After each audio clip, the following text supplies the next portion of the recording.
tuje imbere Juti abadukurikiye kuri gusengerwa abari mu gihugu cyacu abari East Africa tubahaye ikaze na Harerimana wellars nubundi kuba ujye watse kumwe na Bobo dushima Imana k'Imana yabanye natwe kandi ikaturinda nawe ikaba yakurinze Imana nishimwe nihabwe icyubahiro.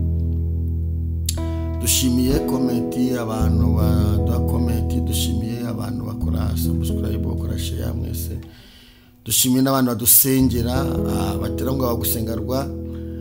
Turavuze ngo Imana ibaho umugisha kandi tuzi neza ko iyo twatuye umugisha ku muntu umugisha arawubona.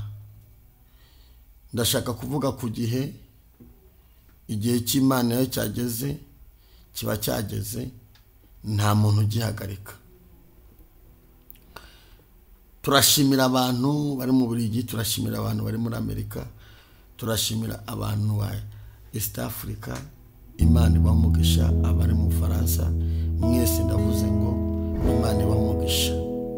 Reka tuganire ijambo ry'Imana turanaririmba kandi nzi ko Imana irabana natwe. Mana tugushimiye ineza yawe, tugushimiye umugambi wa mwiza, tugushimiye kuri karuhura, tugushimiye ko nta jambo nari mu njye ngo rihere, tugushimiye kuri Imana ikuraho igisuzuguriro, tugushimiye kuri Imana imara umubabaro, tugushimiye kuri Imana ijya yibuka abantu bayo, amara kwibuka abantu bawe ukabarengera.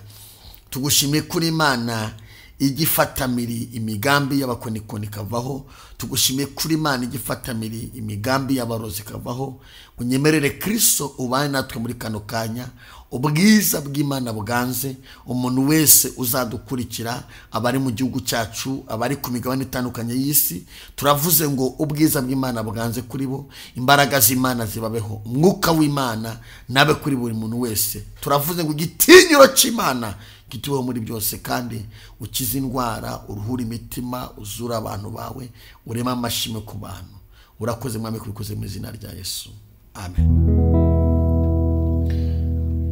Ndagira ngo dutangire dusoma ijambo ry'Imana ry'ubuhanuzi ku buzima bwawe, kandi birashoboka ko hari icyo Imana yakora muri kano kanya. Wowe udukurikiye turasoma mu gitabo cyo Kuva ibice 12, turasoma duhere ku murongo wa 1 n'uwa 2. Haranditse ngo Uwiteka abwira Mose na Aroni mu gihugu cya Egiputa ati, uku kwezi kuzababere imfura y'amezi, kuzababere ukwezi kwa mbere mu myaka. Imana nishimwe. Uku kwezi kwa mbere kuzababere imfura y'amezi, kuzababere imyaka, kuzababere amezi kubabere imyaka. Iri jambo urigire iryawe, iri jambo urifate, kuko ni ijambo umwuka w'Imana duhaye kandi ni ijambo ry'ubuhanuzi ku buzima bwawe. Ndasubiramo, Uwiteka abwira Mose na Aroni mu gihugu cya Egiputa ati, uku kwezi kuzababere imfura y'amezi. Mana ishimwe. Kuzababere ukwezi kwa mbere mu myaka.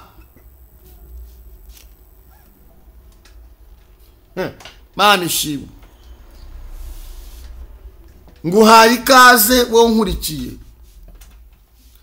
Ndashaka kuvuga amezi yose ntabwo asa, imyaka nisa,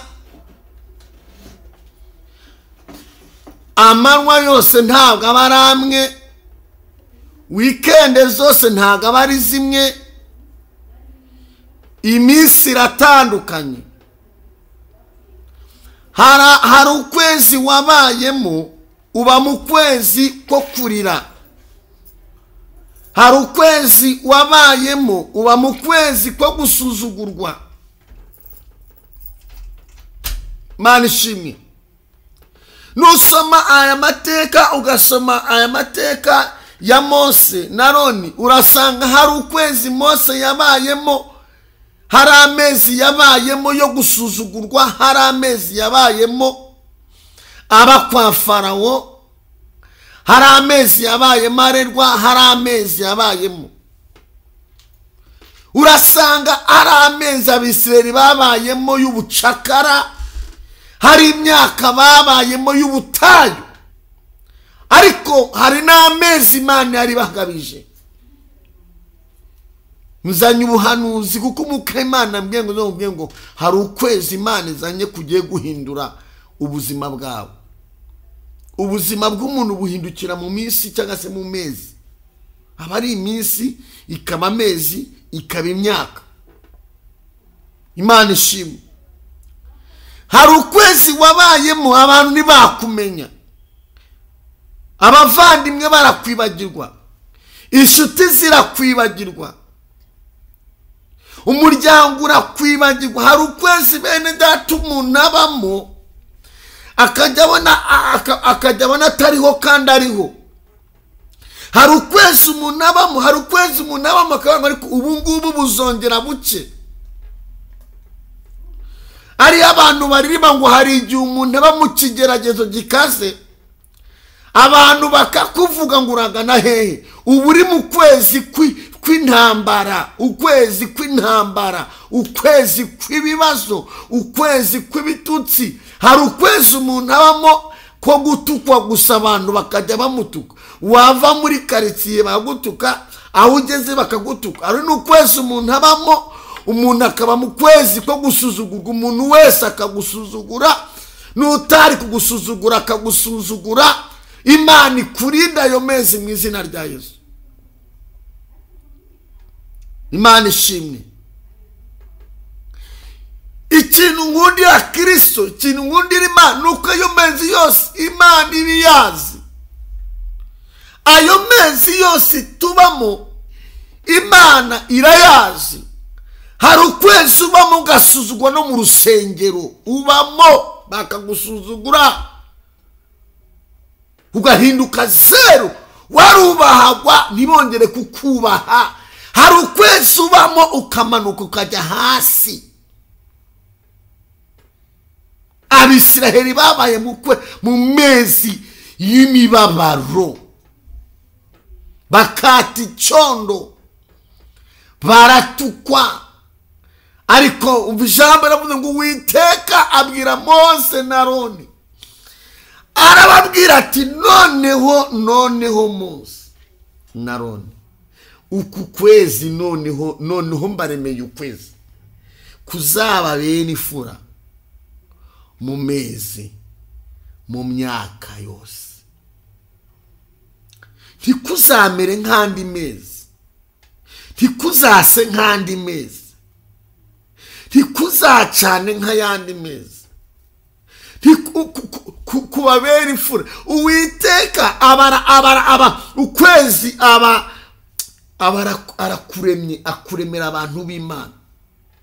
Imana igukiza ukwezi k'ubutayu, izana ukwezi kumugisha ku buzima bwawe. Hari ukwezi Imana igiye kuzana ku buzima bwawe. Hari ukwezi umuntu abaho, umuntu mwarasenganye, mwararirimbanye, mwarakoranye ivugabutumwa, umuntu akagukandagira, akajya akandagira no ku nkweto zawe. Uko ni ukwezi nshuti.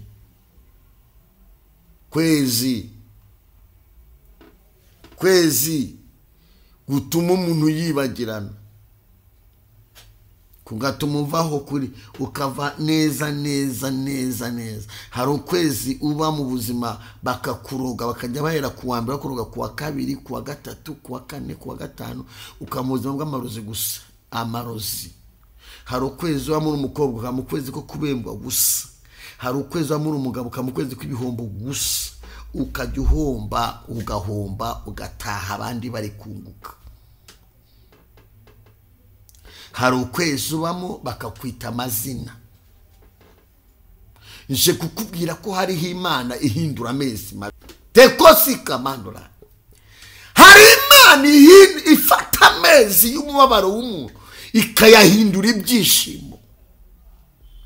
Imana ishobora gufata amezi nje kukubwira ngo wikangwa n'amezi urangije y'imibabaro, kuko amezi Imana igiye kuzana, Imana ikuzaniye umunsi, ikuzaniye ukwezi, ikuzaniye umwaka, ikuzaniye amezi y'imfura ku buzima bwawe.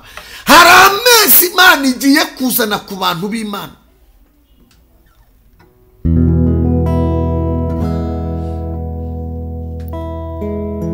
Bwira umutima wawe utuse,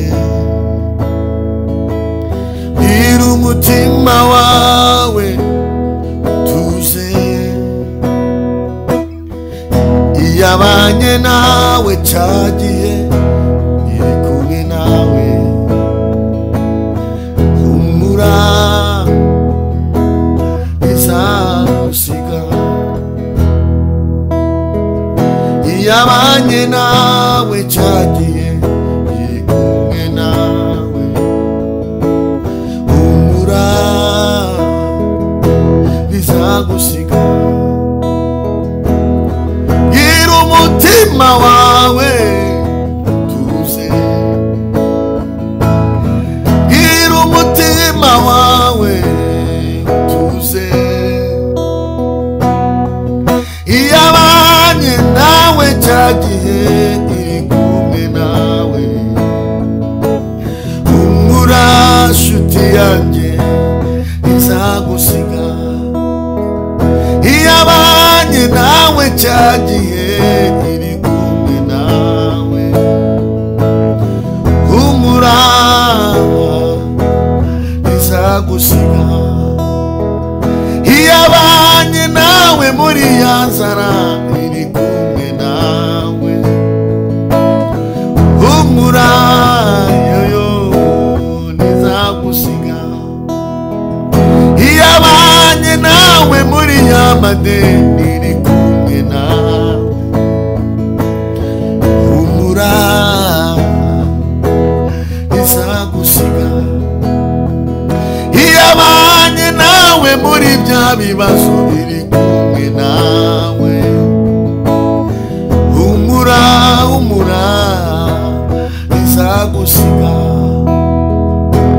Bwira umutima wawe tuze,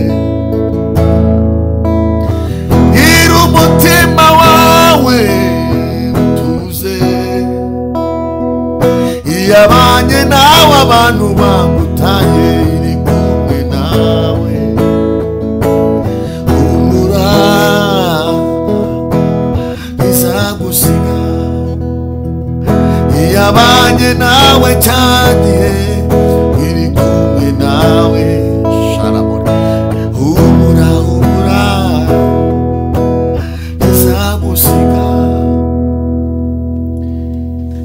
Iyabanye nawe muri ya mezi, iyabanye nawe muri bya bibazo, iyabanye nawe muri bwa bukene, iyabanye nawe muri ya mashuri, iyabanye nawe abantu bagutaye, erekosika manora, iri kumwe nawe, izanye ukwezi kumugisha, izanye ukwezi kw'impinduka.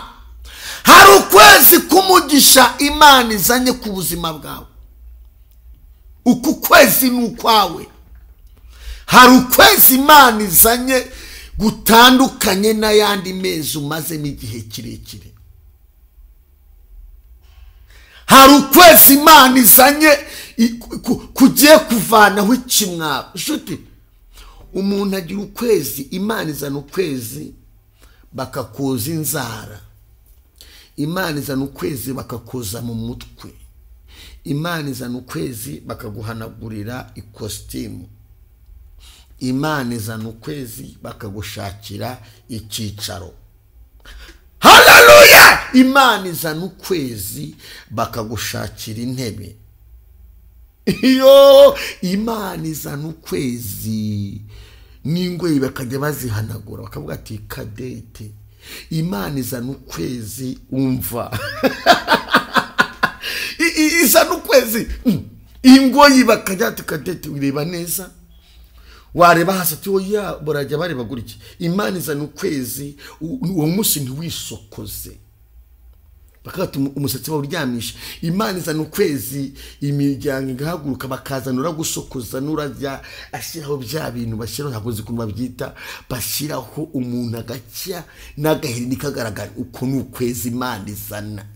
Imana izana ukwezi baravuze ngo uzasazira iwanyu ugasohora invitation ukabashira ukavuga ati tariki 19 muzanzire mu bukwe. Nuwakuruza akavuga ati arancitse.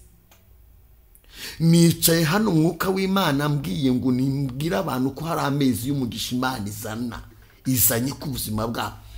Wenda si mwese ariko hari abantu bagiye kwakira amezi y'umugisha. Imana izana ukwezi ukazamuka mu ntera. Bahora bamanura batongera bateranya bagambana bagira gute. Imana izana ukwezi ukazamuka mu ntera bigutunguye. Ndavuga Imana. Imana yazanye ukwezi kuri Yosefu. Yosefu yaramaze imyaka n'amezi aba mu mezi yo gusuzugurwa no gutukwa no koza ibyombo, aba mu mezi yo gufungwa. Imana izana ukwezi aba umwami wa kabiri akajya agenda mu cyo. Imana izana ukwezi ukagenda urinzwe. Yosefu natarigeze agira ahantu ajya kubyigira. Umunsi umwe Imana yazanye umunsi izana ukwezi asohoka bavuga ngo ni wowe tubona ufite ubwenge, ni wowe ufite umwuka w'Imana. Twabonaho umuntu w'Imana umeze nka Yosefu. Imana izana ukwezi intebe igahinduka, isoko zigahinduka, amavuta gahinduka, inkweto zigahinduka, karitsiye igahinduka. Iyo Imana izana ukwezi n'amenyo atameze neza ugashyiramo twatuntu akajya ku murongo. Akira ukwezi. Nice hano nkubwira ngo wikita kubigusakuriza kuko hari ukwezi kw'imfura Imana izanye ku buzima bwawe. Dekosikama wikita ku magambo bari kukubwira, wikita ku nyuro. Hari ukwezi Imana izanye kwitwa imfura. Imfura bivuze umunsi n'ukwezi kutandukanye n'andi mezi. Imana izana ukwezi ikiryamo kigahinduka. Wajya kuryamye ku kamatora ka simple kameze nk'ishashi. Ukwezi kazana ukwezi ukajya uryama kuri matora ya double ukaryamaho. Wahindukira wareba hano ukabona umutware, wareba inyuma ukabona ati wi sava. Imana yabikoze. Imana izana ukwezi ibintu byo kwandika kane kwikavaho ukandika 8. Abo baru iyi mvugo irumvwa n'abantu b'abanyamwuka. Izana ukwezi ibintu byo kurara witeye amavi bikavaho ukaryama neza. Irebota wasaki. Imana izana ukwezi ibiru kwirukankaho bigahindura imvugo bikavuga ngo twaragusenge. Waruzi ko abo bari kukwirukaho ejo bazavuga ngo ri twaragusenge. Imana izana ukwezi. Ejo bundi nababwiye iki? Nababwiye uburyo Imana yatabaye Danieli mu rwobo rw'intare. Imana izana ukwezi.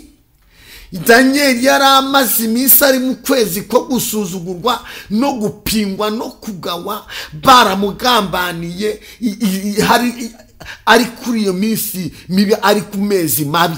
Imana izana ukwezi kw'imfura. Danieli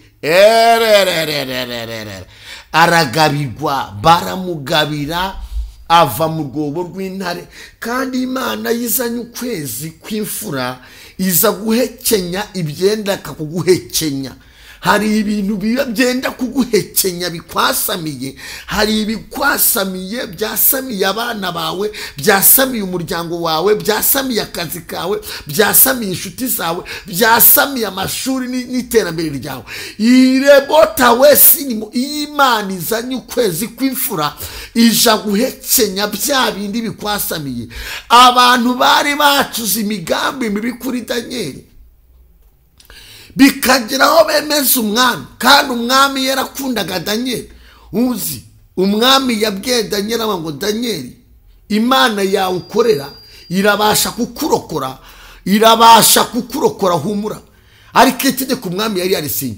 Ariko mu ijuru Imana yari iri gutegura ukwezi, umunsi dekosi kamana wo guhekenya ibyiteguye guhekenya Danieli.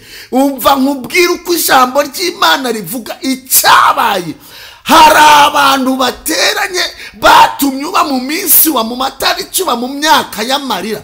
Imana igiye kuzana ukwezi kw'imfura, nimara kukuzana ibyateje amezi mabi ku buzima bwawe Imana izabihekenya. Imana ishimwe. Umwami yaravuze ngo mugende muzane ba bagabo bacuze imigambi, mubazanane n'abagore babo, nabo mubajugunye muri uru rwobo. Abagiye kubafata, urumva bari babonye Danieli asohotse, bahise bavuga ati barabwira ati muhumure. Urumva nawe bitekerezo, barabwira ati umwami aravuze ngo muze namwe buze. Ayayayayayaya, ngo barabafashe. Utumba mvuga ngo ibintu bikwasamiye Imana izabihekenya, ukagira ngo ni ibintu n'imvugo itari, oya ni ibintu byaba. Barabafashe. Danieli ari mu kwezi kw'imfura, ari ku munsi w'imfura, bavuga ati Danieli mugaragu ukundwa, Danieli intare zakubashe.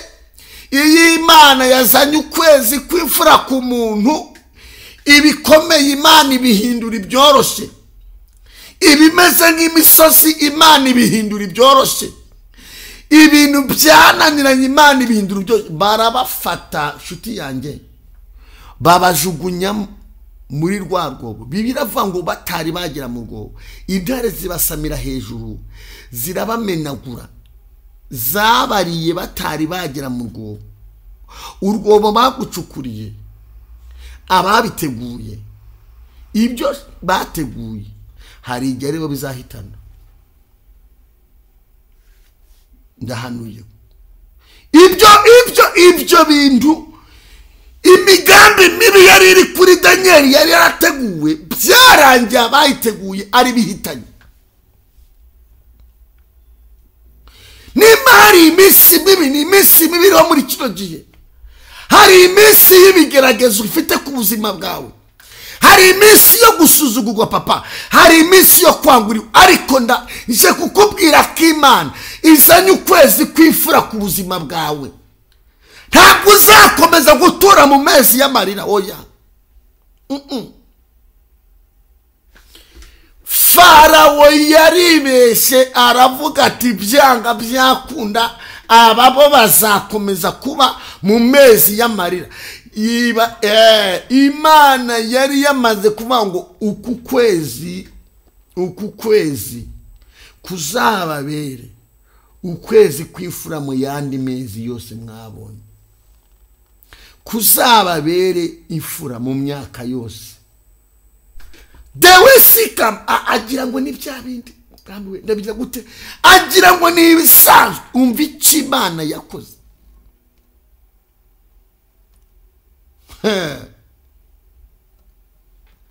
Imana yaguhekenyeye ingabo za Farawo zihekenyera mu mazi. Iravuga ati mwe ntimurimo, ukwezi n'iminsi nazanye ni iminsi y'abana banjye, ntabwo ari iyanyu. Imana ibacira inzira mu mazi. Farawo aravuga ati mubakurikire mubazane. Imana ati umva babaye mu kwezi k'umubabaro, mubakatisha icyondo, mubabumbisha amatafari, mubakoresha akazi k'uburetwa, murabasuzugura batagaciro. Ndategetse nibinjire mu kwezi kw'imfura. Farawo nawe ati ntabwo mu kwinjiramo. Ubu hari umurozi wavuze ngo ntuzigere ukora ubukwe. Ubu hari wavuze ngo ntuzigere ugira amahoro mu buzima bwawe. Ubu hari wavuze ngo ntabwo uzacuza ngo bikunde. Hari igihe umuntu Imana iguha umugisha ibintu bikomeza kwirukankaho. Ntabwo twavukiye mu murongo tuzawusaziremo. Imana izanye ukwezi kw'imfura ku buzima bwawe, ni kumuka Imana ambwiye. Binjiye mu mazi. Imana ibwira Mose ati Mose, sinaguhaye inkoni, hindukira nkwereke ibyo ngukubitira. Nakubwiye ko bari abanyegiputa utazongera kubabona ukundi. Tungaho inkoni. Atunzeho inkoni, amazi yo haruguru nayo birahuza. Imana ihekenyera abanzi, irabahekenya, ibahekenyera mu mazi. Uko kwezi kuzakubere imfura mu yandi mezi, kuzakubera imfura mu myaka yose. Uku kwezi Imana ikubakira izina. Uku kwezi Imana igukiza ibikomere. Uku kwezi Imana igukiza ikimwaro. Uku kwezi Imana igukiza agahinda. Uku kwezi Imana ikwagure. Uku kwezi Imana ikwimane. Uku kwezi Imana iguha agaciro. Uku kwezi Imana igukuraho agahinda ufite. Rekosika mandole bo elefa. Uku kwezi Imana iguha amafaranga ukeneye. Uku kwezi Imana iguha ubwenge muri rubanda. Rekosika. Uku kwezi nawe urambagizwe. Uku kwezi inyubako byemere. Uku kwezi ivuga butumwa ryemere. Uku kwezi iterambere ryemere. Uku kwezi agakiza byemere. Imana ikuzaniye ukwezi kw'imfura ku buzima bwawe. Ikuye amezi mabi bakwisa amazina. Ayo mezi yarakuteye isesemi. Warugeze ahantu sesemwa ubihiwe.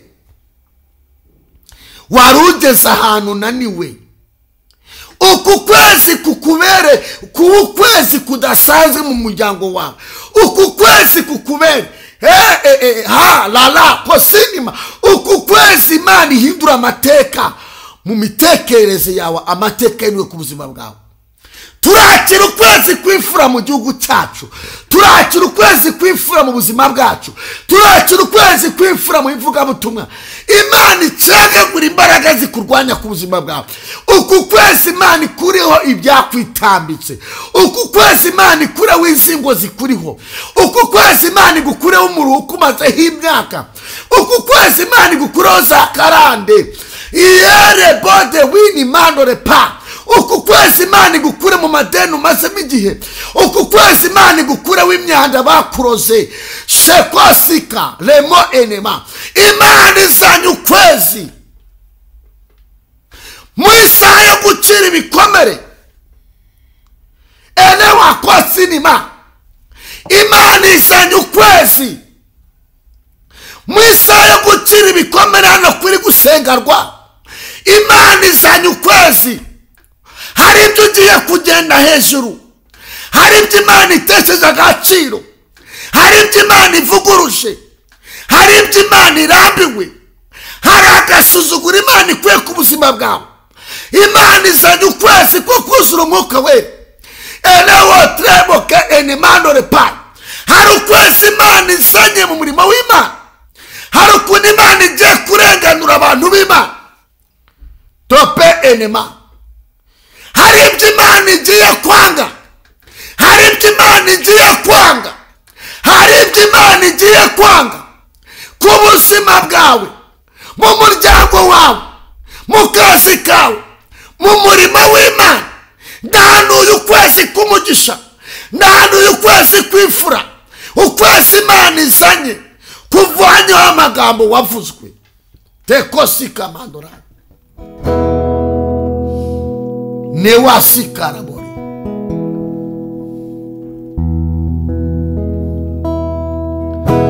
uri imana iki sinduru ku muntu, uri imana ikuraho ibitwirukangaho, turakira umugisha w'Imana, turakira ineza y'Imana, turakira umugisha w'Imana, turakira ineza y'Imana. Byabikomere Imana ibikuyeho, yakagahinda Imana igakuyeho, haragacu keza Imana ikusanye, mwana w'Imana komera. Ndagira ngo dusenge Imana, ndumva umwuka w'Imana ambwira ngo hanurira ubuzima bwawe, uvuge ngo mwami ngushimiye kunzaniye ukwezi kw'imfura gutandukanye n'andi mezi nabayemo y'imyaka ku buzima bwanjye. Lekosika mandora, hanurira ubuzima bwawe, hanurira amaboko yawe, hanurira diplome yawe, hanurira iterambere ryawe, refosa kitama, hanura Imana izanye ukwezi kw'imfura ku buzima bwawe gutandukanye n'amezi wabayemo y'umuruho, y'ibitutsi, y'inyuro, y'akagambane. Imana izanye ukwezi kw'imfura ku buzima bwawe. Narinze kukubwira ko Imana ikuzaniye ukwezi kw'imfura ku buzima bwawe. Ndagira ngo ngusengere. Umaze igihe ubabaye, umaze igihe ufite agahinda, umaze igihe ufite ibikomere, umaze igihe waratawe, umaze igihe wizengurukaho, umaze igihe byaragucanze. Iyi ni kado ntari nkuzaniye, umwuka w'Imana mpaye. Imana izanye ukwezi kw'imfura kuvuguruza amezi mabi ku buzima bwawe. Nta murozi uzaroga kuno kwezi. Guhera mu kwezi kwa gatanu kujyana mu mezi ari hano imbere, ugiye kubona impinduka ku buzima bwawe. Shekosika mandora, umwuka w'Imana namwe ngo hari ukwezi Imana izanye.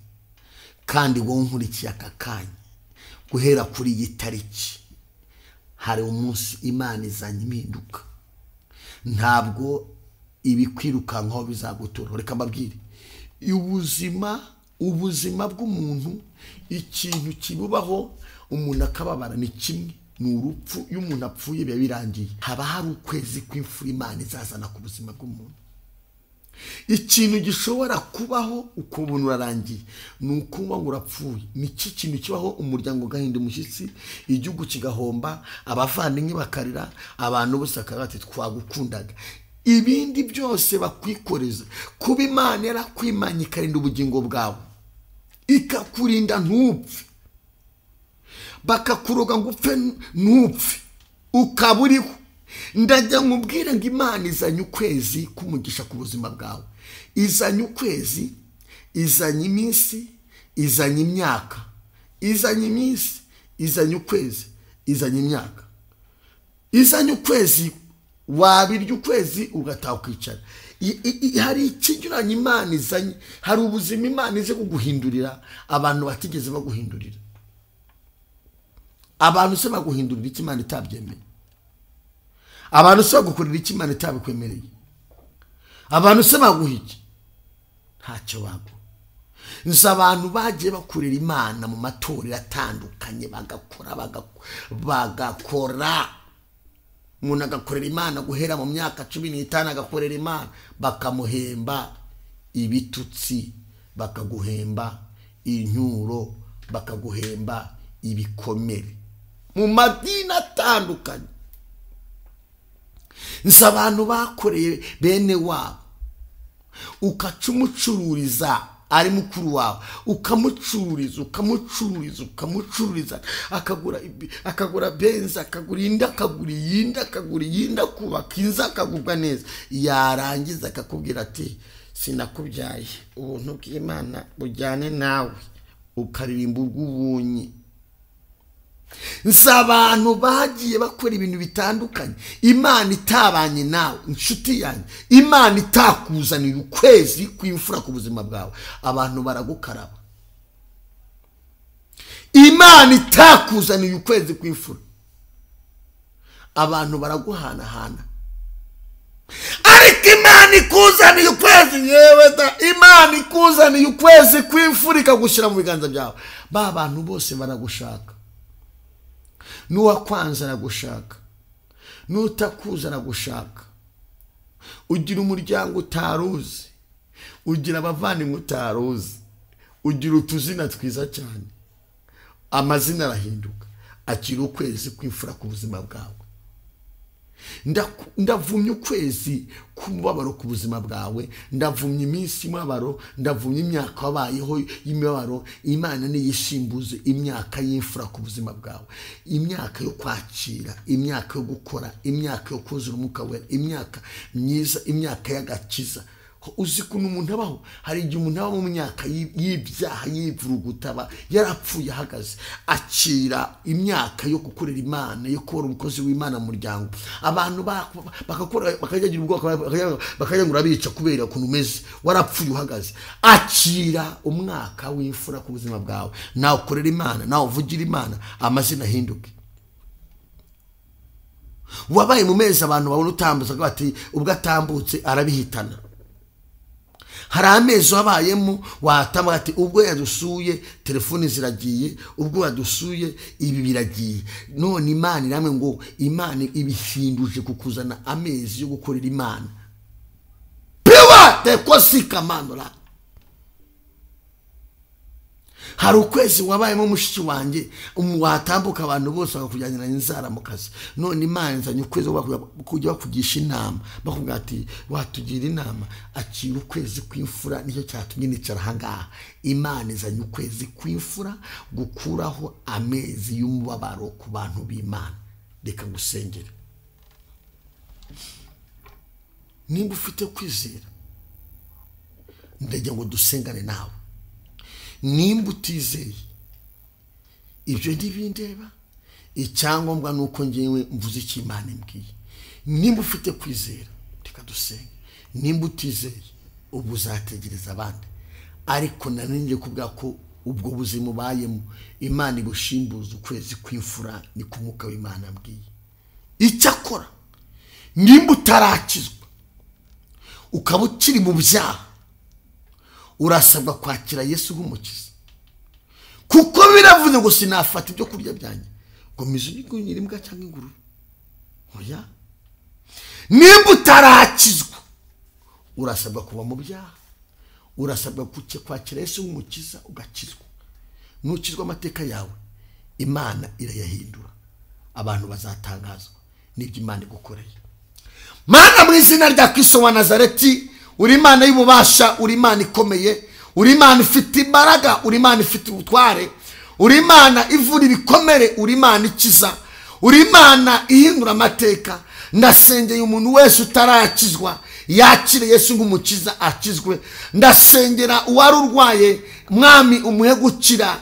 Ndasengera uwari ufite ibikomere, umukiza ibikomere afite. Ndasengera imfubyi, uzikomeze umutima. Ndasengera abapfakazi, ubakomeze umutima. Ndasengera ababuze akazi ngo bakire ukwezi kugira akazi. Ndasengera abatawe ngo bakire ukwezi ko kuba abana mu rugo. Ndasengera buri muntu wese warutuye mu kwezi kumubabaro, mu gahinda, mu myaka y'igisuzuguriro, mu myaka yo gutukwa, mu myaka yo kwangwa. Erekosika mandore pa, umuvana aho hantu yakira ukwezi, guhera mu kwezi kwa gatanu, guhera muri amatariki, kuzamura andi mezi asigaye, babona ineza y'Imana. wari udukurikiye utubonye bwa mbere usanga dukurikira yakira ukwezi kw'imfura gusimbura amezi yari amazemo igihe asuzuguwe atukwa byaramucanze nta shusho y'ubuzima abona. Turasenze ngo uzane ukwezi kumugisha ku bantu bawe, kandi urusaku rw'abadayimoni rugiye gusimburwa n'ukwezi kumugisha, kuko nta jambo na rimwe ujye uvuga ngo rihere. Urakoze mwami kubikoze mu izina rya Kristo wa Nazareti, amen. Imana ibagire neza, Imana ibamugisha. Ijambo ry'Imana akagaruka, ndabararikira gahunda yo kuwa gatatu ufite igiterane mu Rukiri. Ndabukuraritse uzabane natwe, tuzaturi kumwe na korali, muzayibona ejo bundi, muzayibona ku cyumweru, izaza gutaramira ahangaha. Rero ndabararitse, tuzaturi kumwe na korali Jovanisi, tuzaturi na kuvuga butumwa batandukanye. Iminsi muzabwira amazina yabo, hanyuma ndakuraritse ngo uzaze ubaye natwe kuwa gatatu mu Rukiri. Imana ibamugisha. Rukiri ya mbere. Bye bye.